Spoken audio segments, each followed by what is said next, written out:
Hello! Today we're going to make taco mac in the Ninja Foodi. We're going to use the pressure cooker function for most of this. So what you'll need for making taco mac is ground beef, any type of double cheddar sauce, or you can make your own mac and cheese sauce, whatever you'd like. Taco seasoning, doesn't matter which one, you can even use your own. I'm keeping it simple today. Noodles, we're using medium shells today, and any type of shredded cheese that you want to use. Stop. Okay, so the first thing I did was put 2 pounds of ground beef in the pot, and now I'm going to take a little Johnny au jus sauce and about a cup and 3/4 of water. I don't know, just give it a nice pour in there. We just want to have some beefy flavored liquid so that it can build up some steam and pressure. And I'm just going to pour that in. And then I'm going to break up the ground beef a little bit. Not much, because this is a 2-step cooking process for the ground beef. So, ground beef is all broken up.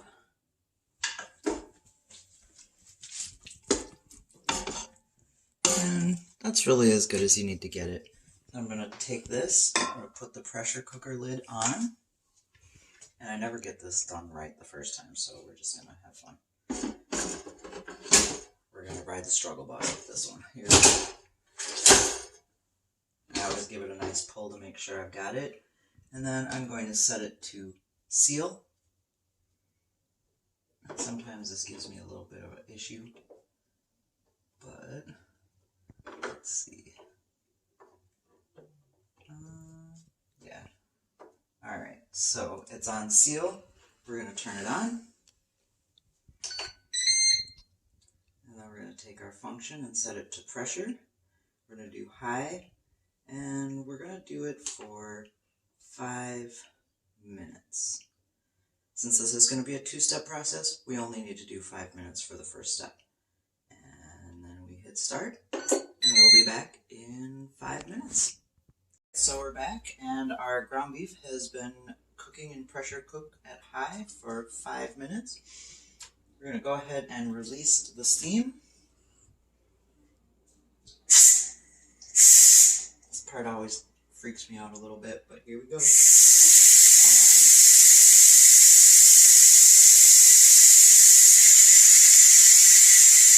while that's releasing, you just want to make sure you have something to strain the ground beef. I just have my colander, and I'm going to be straining that, getting all that liquid and the fat out of there, and then we'll pop it back in for step number 2. Alright, so the pressure has released. We just did quick release, and now I'm going to turn it off, and we're going to see what we've got. Alright, so that looks perfect. It's about halfway cooked, but that's what we want. So, come on over here and we'll take a closer look. Yes, it looks like a giant cake of meat, but that's what it's supposed to look like. And before I go ahead and strain it, I'm going to just break it up a little bit more.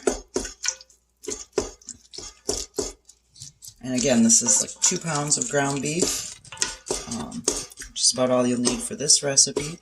You can do this with as much, I've seen people do this just to have ground beef cooked for recipes, and they just, put it in some freezer bags, keep it in the fridge or freezer when they just want to have some already cooked ground beef. This is another great thing to do so that you've got some already done. You can do it ahead of time.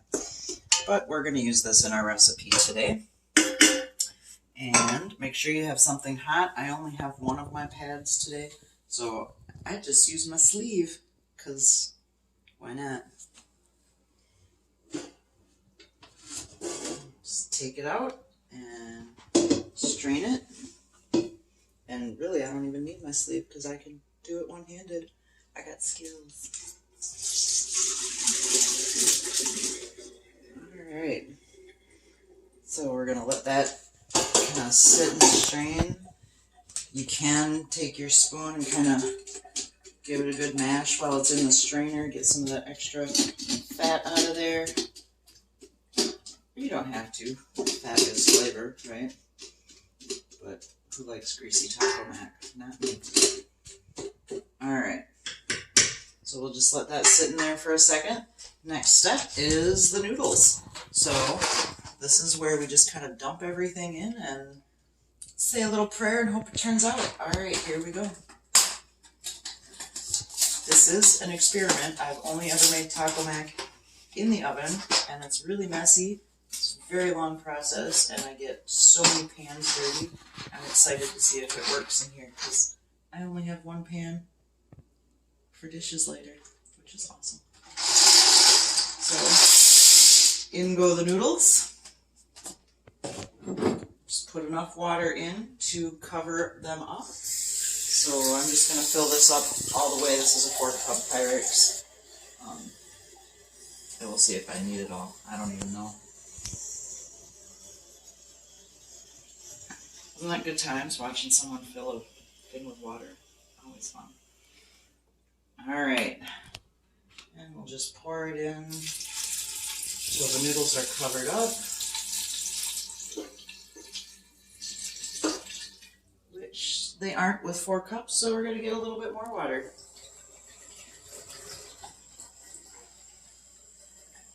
A little water filling music. Do do do do do do do do. Do do do do do do do do do do do. Oh. Yeah, I'm goofy. I'm crazy. It's alright. It's all fun. Alright. So it looks like it took about 7 cups of water. I'm just gonna put the whole thing in. So we'll just say 8 cups of water. Why not? Because we're gonna add the cheese sauce and the meat and everything else, and we'll see what happens. Then we're going to pour the ground beef back in. Oh, got a little mess there. That's what the dog likes. He likes the drippings and the messes that I make in the kitchen. That's Cyrus. He's our little wonder pup. Cute little thing. Thinks he's a cat, but really he's a great kitchen floor cleaner. I'm just going to give that a good stir. And next up, double cheddar sauce. Or, you know, if you're going to make your own, probably do some milk, cheese, evaporated milk, butter, a little bit of flour. But this is so much easier. Ragu, double cheddar sauce. It's a good thing. Just dump it in there. Now, I came up with this recipe because one night when my kids were little, one of them really wanted tacos and the other one really wanted mac and cheese. So I thought, we'll just mix it together, and everybody really liked it. So that's cool when kids are all happy. All right, more double cheddar sauce. Because, you know, we like it cheesy. And then I'm doing 2 pounds of ground beef. I'm doing 2 packets of taco seasoning. Just give it a little shaky shake.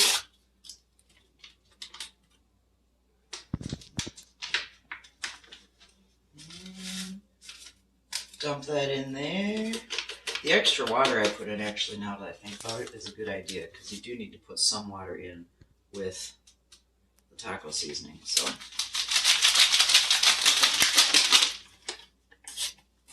killing 2 birds with 1 stone. Alright, second packet goes in, and we're gonna guess on the time here, and we'll see what happens. But just give everything a good stir around.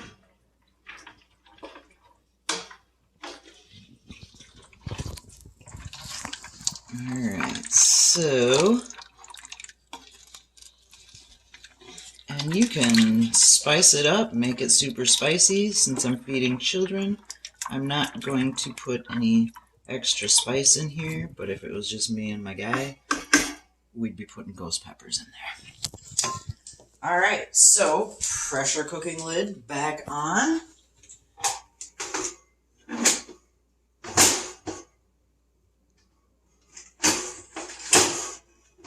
All right, switch it to seal.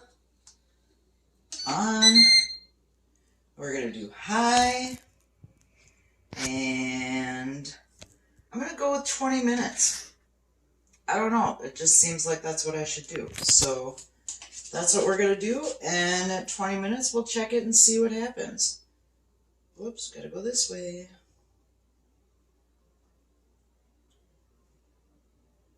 All right. Does take a few minutes for that pressure to build up, but when it gets to pressure, it'll start counting down from 20 minutes. And we'll check it out, see what happens. Always a fun time experimenting with the foodi. All right, see you when we're all done. So it's been on pressure cook on high for 20 minutes. I really just guessed at that, so I have no idea what we're gonna see when I open this up. But I'm gonna turn it off. I'm gonna vent.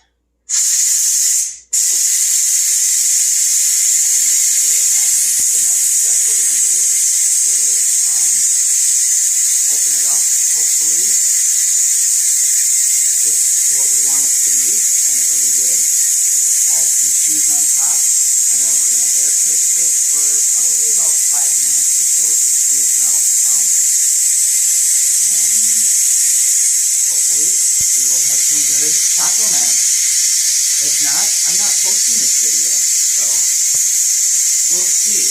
It's always fun to experiment with the foodi. Alright, so we've let the pressure release. I saw somebody do this on Facebook as a diverter for their releasing the steam, and I thought, hey, I'm going to give that a shot.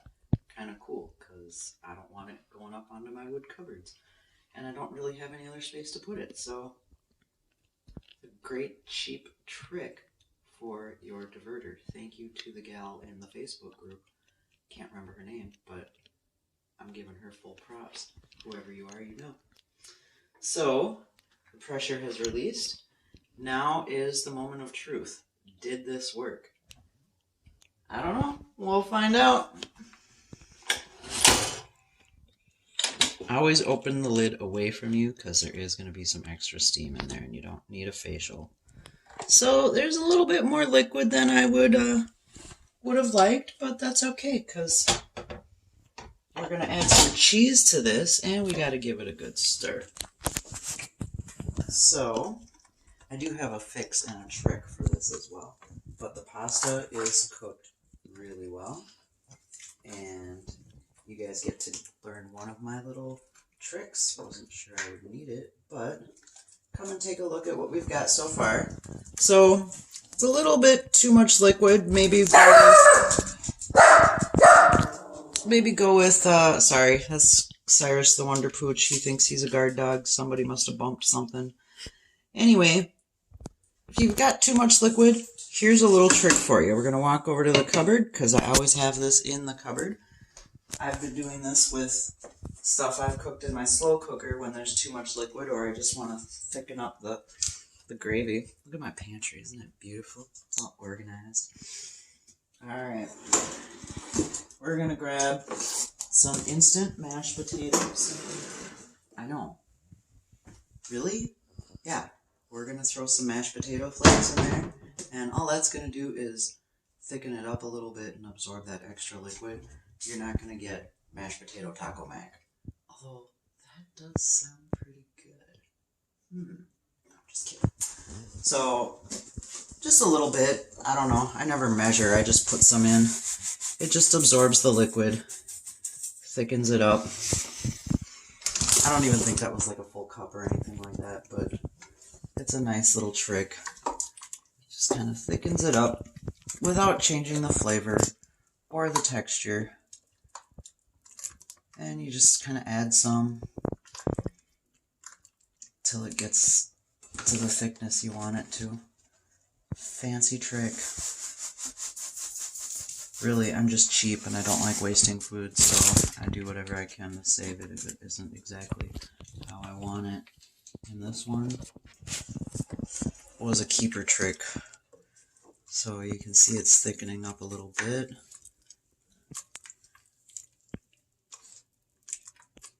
Alright, looks like...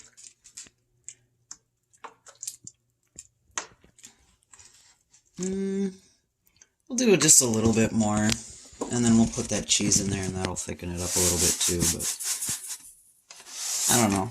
It's kind of a by eye thing. There we go, I can feel it getting thicker. Perfect.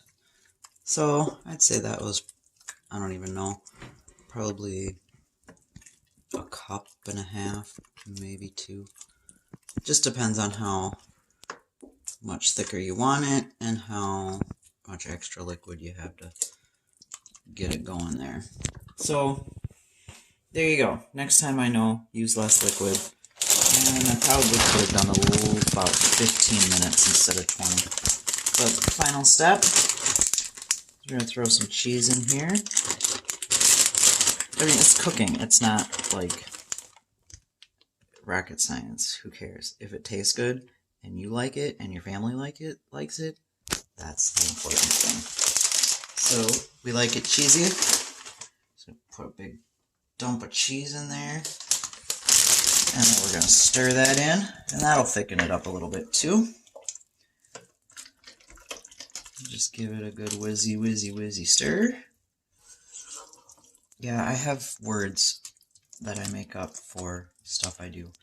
This is a whizzy. Alright. And then, just going to top it with some more cheese.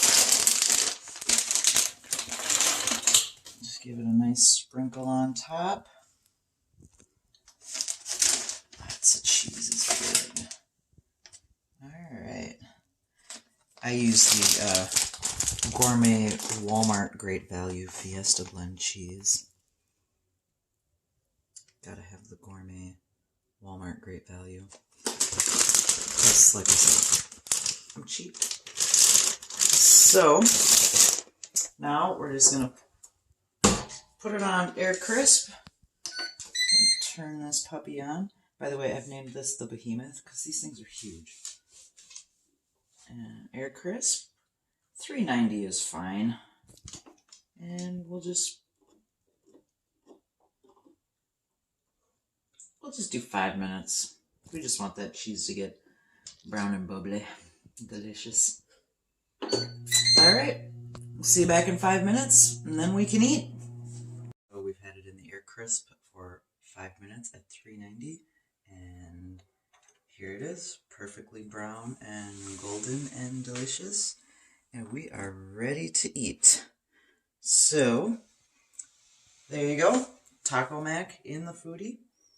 Simple, easy, 1 pan versus like 6. So, if you enjoyed this video, please hit the thumbs up and please subscribe. Alright, thank you for watching. Bye.